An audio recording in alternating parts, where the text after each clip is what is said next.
भजन किया जाता है उसे भक्ति कहते हैं। बोलिए वृंदावन बिहारी लाल की जय हो। बोलिए चतुश्लोकी भागवत भगवान की जय हो। भगवान ने चारों श्लोक बताया ब्रह्मा जी को, तब चतुरानन ब्रह्मा सृष्टि की क्रिया में लग गए, सृष्टि की रचना करने में लग गए। भगवान नारायण ही है जो ब्रह्मा के रूप में सृष्टि की रचना करते हैं, विष्णु के रूप में सृष्टि का पालन करते हैं और रुद्र का रूप धारण करके सृष्टि का संहार करते हैं। संहार का मतलब क्या है? सृष्टि का अपने आप में विलीनीकरण करते हैं, अपने उदर में समा लेते हैं। यही संहार का मतलब होता है। और इन तीनों में जैसे कई माताएं होती, ब्रह्मा जी अलग है, विष्णु जी अलग है, महेश जी अलग है, नहीं, कोई अलग नहीं है, सब एक ही है। बोलिए भक्तवत्सल भगवान की जय हो। आगे भगवान ने क्या कहा भागवत भगवान के बारे में? मत कथा वाचकम नित्यम मत कथा श्रवणे रतम मत कथा प्रीत मनसम नाहम यक्षामि तम नरम। कहते ब्रह्मा, ये भगवान नारायण ने कहा है, हम नहीं कह रहे कि हे ब्रह्मा मत कथा वाचकम नित्यम, जो मेरी कथा का नित्य निरंतर वाचन करता है, सबको श्रवण कराता है। मत कथा वाचकम नित्यम मत कथा श्रवणे रतम, जो मेरी कथा का नित्य निरंतर श्रवण करता है। मत कथा प्रीत मनसम, और जो मेरी कथा से मन ही मन प्रेम करता है, उस जीव का मैं कभी त्याग नहीं करता। बोलिए वृंदावन बिहारी लाल की जय। तो आप सभी सुनेंगे ना कथा आज के बाद, कहीं भी कथा हो रही हो, और आप सभी महानुभावों में से हो सकता है भगवान नाम संकीर्तन होते होते किसी के अंदर ये जागृति पैदा हो जाए। आज प्रबोधिनी देव उठनी एकादशी के दिन कि हम भगवान की दिव्य भव्य कथामृत का आयोजन करवाएंगे, तो बहुत अच्छी बात है।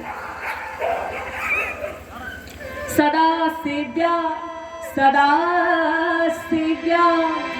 श्रीमद् भागवती कथा यस्याः श्रवण मात्रेण हरिश्चित्तं समाश्रयेत। सदा सेव्या हमेशा इस श्रीमद् भागवत कथा अमृत का रसपान करते रहना चाहिए, सेवन करते रहना चाहिए। सदा सेव्या श्रीमद् भागवती कथा यस्याः श्रवण मात्रेण, इसके एक बार सुनने मात्र से, इस दिव्य कथा अमृत का यदि कोई एक बार भी रसपान कर लेना, तो उसी के उसी पल, उसी के उसी घड़ी हमारे हरि उसके चित्त में आकर के चिपक जाते हैं। और जब एक बार प्रभु हृदय में आ जाते हैं ना, तो फिर छोड़ के जाने वाले नहीं है। बोलिए वृंदावन बिहारी लाल की जय हो। अब हम श्रीमद् भागवत पुराण का अर्थ बता देते हैं आपको। श्री का मतलब क्या है बताइए? श्री का मतलब हमारी राधा रानी है।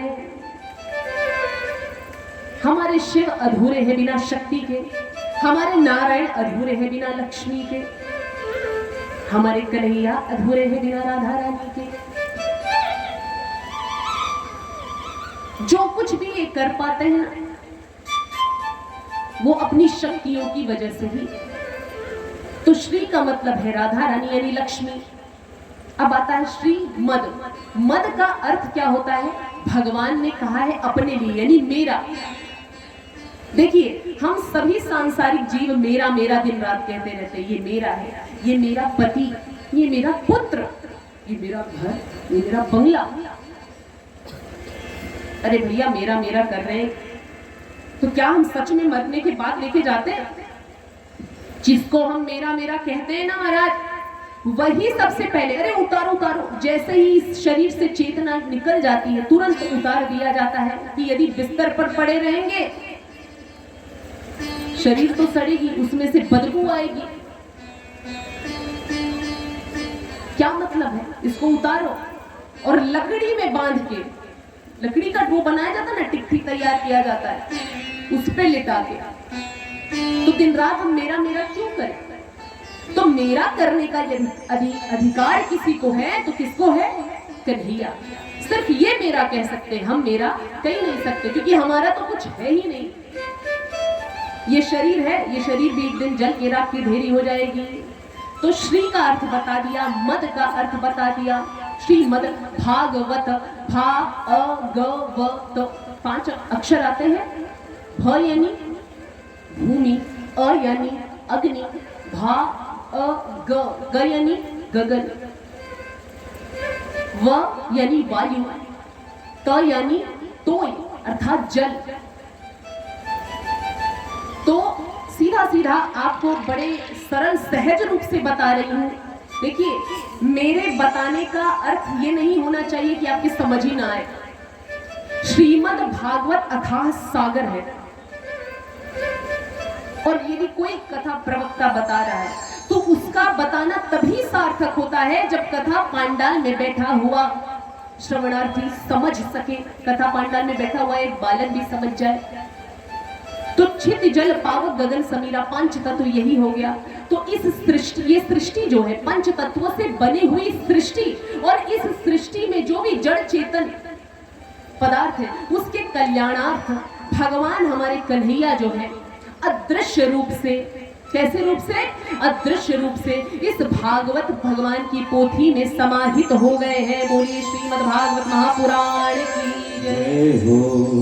11 स्कंध में आता है। देखिए, श्रीमद् भागवत महापुराण, ये तो मैंने आपको बता दिया 4 श्लोकों में बताया गया है। 4 श्लोकों में इसको प्रकट किया भगवान नारायण ने ब्रह्मा जी के समक्ष।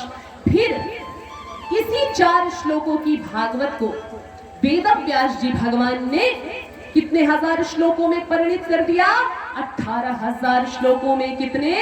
18,000 श्लोकों में। और इसे जो है 12 स्कंधों में विभाजित कर दिया, जिसमें 335 अध्याय हैं। कितने? 335 अध्याय हैं। और जब 11वें स्कंद में हम दृष्टि डालते हैं, जब कभी अवसर देंगे हमारे लक्ष्मी नारायण, तो हम संपूर्ण श्रीमद् भागवत कथामृत का रसपान आपको कराएंगे, वो भी विस्तार से। ऐसा सुनाएंगे महाराज कि सबका कल्याण हो जाएगा। एक बार सुनने मात्र से आप सबों को कंठस्थ हो जाएगा कि श्रीमद् भागवत है कौन। श्रीमद् भागवत पोथी जो हम देखते हैं, जिसकी पूजा होती, आरती होती, आप भगवान टीवी चैनलों में भी देखते होंगे, अपने घरों पे भी पूजा सब करते हैं पोथी की। तो क्यों करते हैं? वो साक्षात भगवान है। भगवान जड़ और चेतन कोई भी रूप धारण कर सकते हैं। भगवान तो गोपियों के लिए, ग्वाल बालों के लिए लाठी, डंडा, मुकुट, वस्त्र तक बन गए थे। बताइए, भगवान यही हमारे छजिया, हमारे कन्हैया। तो 11 स्कंद में मैं बता रही हूं कि जब भगवान स्वधाम गमन कर रहे थे अपनी लीला के बाद में, अपने धाम जा रहे थे, सारी लीला हो चुकी थी। उसके बाद उद्धव ने एक प्रश्न पूछा भगवान से कि भगवान आप तो जा रहे हो, और आप जा रहे हो भगवान, आपके जाने मात्र से ही कलयुग इस धराधाम पर आ जाएगा, और कलयुग के जीव कलुषित हो जाएंगे, हिंसालु हो जाएंगे, पापात्मा हो जाएंगे, पतितात्मा हो जाएंगे, दुराचारी हो जाएंगे। तो कलयुग से बचने का कोई उपाय तो भी बता के जाइए प्रभु। आप नहीं रहोगे तो कैसे जीव का कल्याण होगा? बताइए। कलयुग को तो बड़ा बुरा माना गया है। सबसे पहले सतयुग आता है, त्रेता आता है, द्वापर, फिर उसके बाद कलयुग। लेकिन कलयुग से बचाव कैसे होगा? जीव अपना कल्याण कैसे करेंगे? उसके बारे में भी तो सोचिए प्रभु। हाँ उद्धव, कन्हैया ने कहा ये बात तो सोचने वाली है।